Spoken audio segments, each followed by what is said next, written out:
So as many of our trucks have been parked up over the sort of Christmas festive period, I thought it'd be a good time to sort of show how to do a pretty good sort of crane walk round check. Yeah, you should be doing this pretty much daily, but realistically if you're using the crane every day, you're going to spot these sort of niggles. But first day back, so we're going to go through the very basics. And yes, I haven't got any pads down, but this is a purely getting the crane out and just showing you what to look for.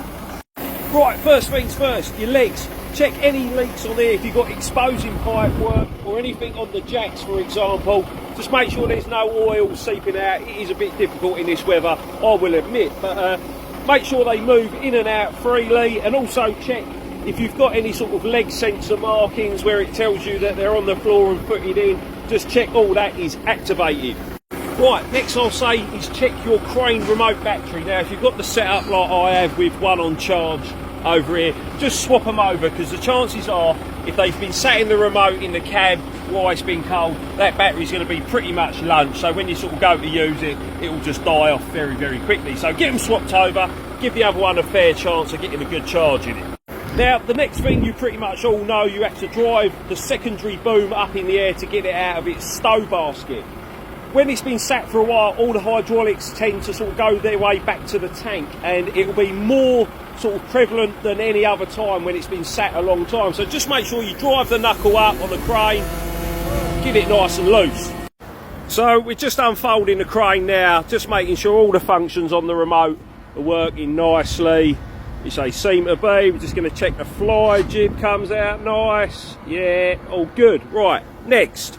Right, so with the crane fully extended, you want to walk up the rams here, up these bits. Just check where they come out of here. Make sure all your ram seals are good, they're not leaking.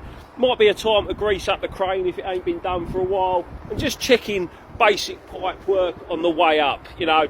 So the easiest way to do this with a fly jib is check the fly jib, fold it back underneath, and then you can check the main part of the crane there. So with the fly folded up like this, I can now sort of check along the sort of the bigger part of the crane here, just checking cables are all nice and good, and again just checking for leaks, etc. Right, so with her folded up like this, we want to check that the overload works. Now you could do this by using weight, or you can force it to jump the ram. It does pretty much the same thing.